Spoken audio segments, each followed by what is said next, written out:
Dios te guarde, bendiciones para todos los que nos ven en el canal de YouTube, en TikTok. Que el Señor les bendiga grande y poderosamente. Acá continuamos con el capítulo 14 de la serie, la cual es una serie que hemos comenzado, un encuentro con los avivadores. Lleva por tema, pero el título de este capítulo 14 es un romance mal manejado. ¿A quién no le ha pasado que ha tenido un romance mal manejado? Un noviazgo mal manejado. ¿A quién no le ha ocurrido? Entonces queremos leer acá en Los Generales de Dios, tomo 3, donde estaremos compartiendo este romance de John Wesley. ¿Amén? Entonces dice la biografía de la siguiente manera. Dice, algo más, mejor dicho, alguien más mantenía a John en Savannah. Aunque quizás él no se diera cuenta al principio, ella era Sofía Cristiana Hockey, sobrina de Thomas Causton, magistrado de Savannah. A la llegada de los hermanos Wesley a Savannah, Causton y Oglethorpe se preguntaban si casar a John con Sofía no podía tanto atarlo al asentamiento como suavizar alguna de las excentricidades que Oglethorpe pensaba que no le permitían a John serle más útil. La relación comenzó aproximadamente un mes después de la llegada de John a Savannah. Sofía era atractiva, inteligente y refinada. A John se le presentaron como un espíritu herido, con curiosidad por el camino de la vida eterna. Los dos parecían estar progresando naturalmente de la forma en que Oglethorpe había deseado que lo hiciera. A partir de sus escritos, es evidente que John estaba bastante embelesado con Sofía. Pero al parecer, algo sucedió entre ellos que hizo que Sofía se fuera rápidamente a Frederica por un tiempo. Su partida hizo que John se sintiera obligado a enviarle una carta a su hermano, la que escribió parcialmente en griego. Así la carta era indescifrable si llegaba a ser interceptada. Le suplico que no ahorre tiempo, habilidades ni esfuerzo para conocer la verdadera causa del dolor pasado de mi alma, de mi amiga, que decía John. Dudo mucho de que usted esté en lo correcto. Dios nos libre de que ella se equivoque de nuevo. Cuídela tanto como le sea posible. Escríbame como me conviene escribirle a ella. Entonces dice, cuando John fue a Frederica en octubre de ese año, algunas semanas después de la partida de Charles, encontró que Sofía había sufrido por el comportamiento desagradable de la comunidad, escribió. Incluso la pobre señorita Sofía era apenas la sombra de lo que era cuando se fue. Me esforcé por convencerla de ello, pero fue en vano. Y para que esto fuera más inalcanzable para mí, resolvió regresar a Inglaterra de inmediato. Al principio me sentí un poco sorprendido, pero pronto recordé mi espíritu y mi llamado. John Wesley. Dice, sin embargo, John pronto le convenció de que se quedara en Georgia y cuando regresó a Savannah, llevó a Sofía con él. Después de eso, Sofía pareció aprovechar todas las oportunidades para estar con él. Lo persuadió de que le enseñara francés. Y cuando John estuvo con fiebre, ella lo cuidó noche y día durante 5 días hasta que se recuperó. Dice así, también parecía estar pendiente de cada una de sus palabras. Después de preguntarle sobre sus preferencias acerca del vestido y el comportamiento, comenzó a vestir solo de blanco y a prescindir de todo lo ornamentado o llamativo. Cuando John le aconsejó que no comiera justo antes de la hora de acostarse, por razones de salud, ella estuvo de acuerdo por la forma en que las cosas progresaban. Daba la impresión de que ambos se casarían pronto. Sin embargo, al aproximarse el invierno de su llegada a Georgia, al aproximarse el aniversario de su llegada a Georgia, Dalamonte arrinconó a John y le preguntó si tenía intenciones de casarse con Sofía. Esto lo tomó a John por sorpresa y rehusó responder. Delamonte trató de persuadirlo diciéndole que sus intenciones no se alineaban con las suyas y que ella veía la conveniencia de un matrimonio, que John era engañado por sus encantos. John se sintió incómodo sobre la relación y fue a consultar con el obispo moravo. De tal manera que John pedía consejo de los moravos. Así nosotros debemos pedir consejo antes de tomar una decisión con muchas responsabilidades o muy importante. Dice David Nixman. El obispo lo escuchó, pero solo le ofreció orar y considerar el asunto. Después de un tiempo, John se sintió todavía más ansioso por la pregunta. Decidió llevar el asunto a la junta de los ancianos moravos. Sabiendo que se iban a reunir, se dirigió hasta el edificio y encontró a Dalamonte allí con ellos.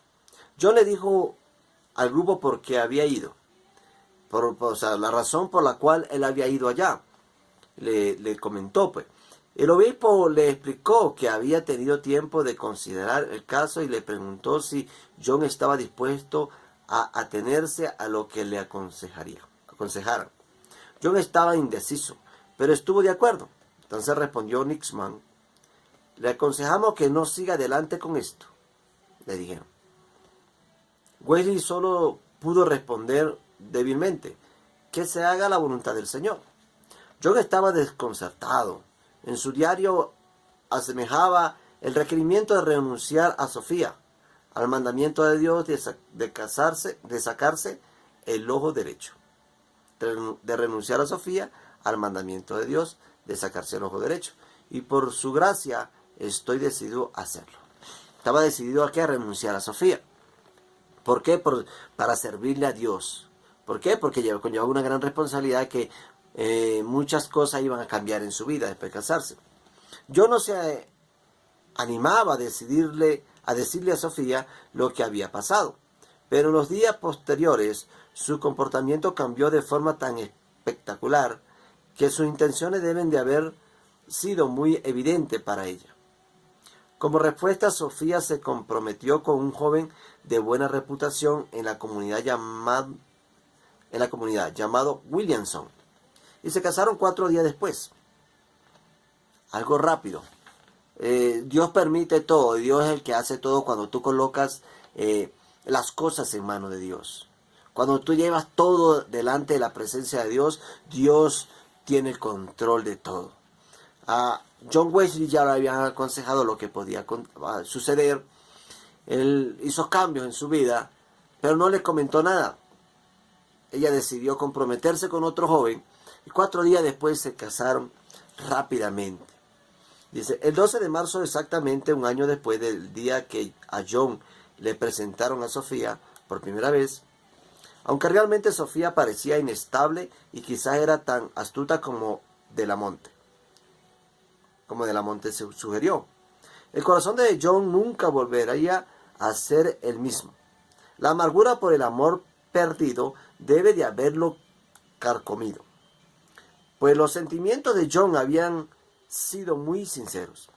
La misión a Georgia casi florecía y John podría haber permanecido bastante cómodo durante algún tiempo, pero su corazón no podía tolerarlo. Para empeorar aún más las cosas, John reprimió sus sentimientos dentro de sí. ya que comparaba la orden de Dios a renunciar a Sofía como equivalente a la palabra de Dios en Ezequiel. Hijo de hombre, dice la palabra del Señor en Ezequiel 24, 16 al 17. Hijo de hombre, voy a quitarte de golpe la mujer que te deleita la vista. Pero no llores ni hagas lamento ni dejes tampoco que te corran las lágrimas. Gime en silencio y no hagas duelo por los muertos. Átate al turbante, cálzate los pies y no te cubra la barba ni comas el pan de duelo. Era lo que hacía cuando aquellas personas andaban en luto en el tiempo de Israel, en ese tiempo. John se dedicó de lleno a su trabajo. En poco tiempo John comenzó a ver fallas en el carácter de Sofía que no había notado antes, lo que Dios lo libró. Y se las señaló. Ella se irritó ante su advertencia y los problemas comenzaron a gestarse. El tío de Sofía, el magistrado Causton, era justo el tipo de hombre apasionado que las colonias solían atraer. Se decía que había huido de Inglaterra para eludir los cargos en una disputa financiera. Y dice que incitar su furia era un grave error para cualquier hombre. Sin embargo, como estaba enfermo, le dejó el asunto a su esposa y la señora Causton habló con John y le pidió los reproches por escrito, lo cual él le entregó. Varias semanas después, John rehusó permitirles a Sofía y a su flamante marido tomar la comunión en la iglesia. Williamson tomó esa prohibición como un insulto personal y demandó a John. El esposo de Sofía demandó a John por haberle prohibido tomar la comunión. Dice, exigiéndole el pago de 1,000 libras por difamación. Causton, que había sido amigo y confidente de John, le dio todas las oportunidades posibles para que se explicara.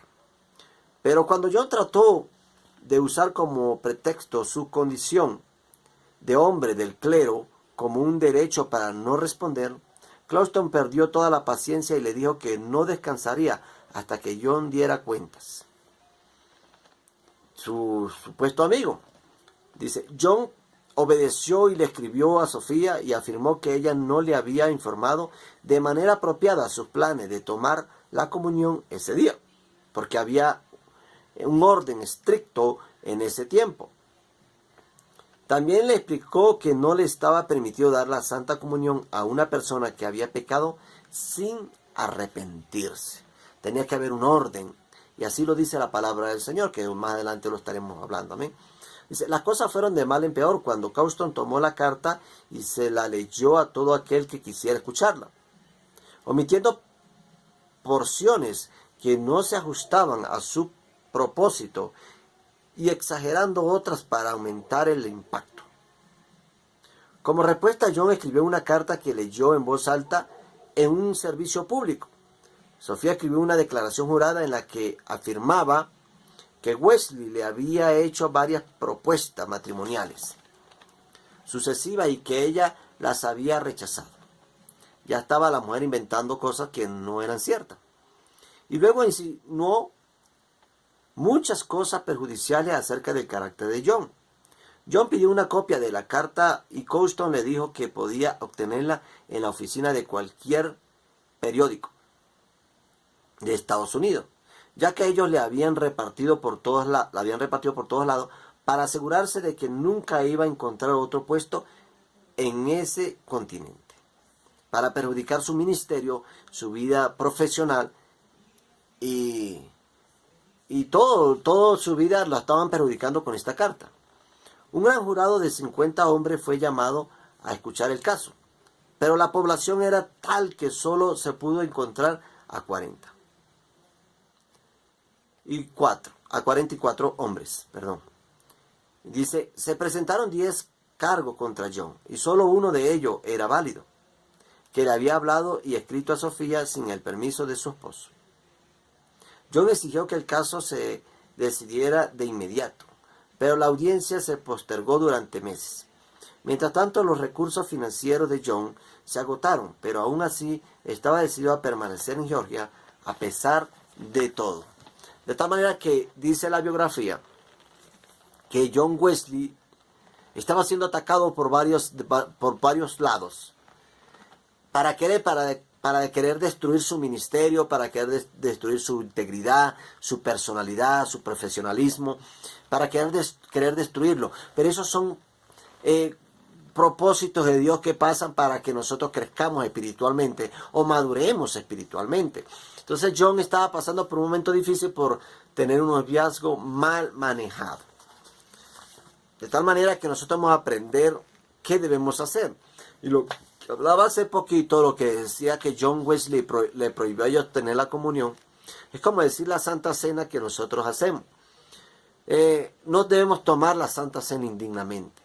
Porque si lo hacemos indignamente, por eso dice la Biblia, hay tantos enfermos. Porque comemos la Santa Cena como si fuera cualquier cena y estamos incurriendo en un error, estamos cometiendo un pecado y entonces después vienen consecuencias. Entonces cada vez que tú vas a comer la Santa Cena debes ponerte en comunión con Dios, andar en integridad con Dios, andar en honestidad, andar sincero con Dios, con respeto hacia Dios y con Dios y con los hombres y ponerte en cuenta con los hombres porque no puedes tomar la Santa Cena estando molesto con tu esposa, con tu esposo, con tus hijos, habiendo pecado. Debes perdonar, pedir perdón a Dios para luego tomar la Santa Cena. Amén. Entonces debemos aprender que no debemos tomar relaciones mal manejadas. Debemos pedirle dirección a Dios y Dios te da la dirección. Amén. Así que este fue el capítulo 14. Mañana continuaremos con el capítulo 15. Amén. Bendiciones y Dios te bendiga.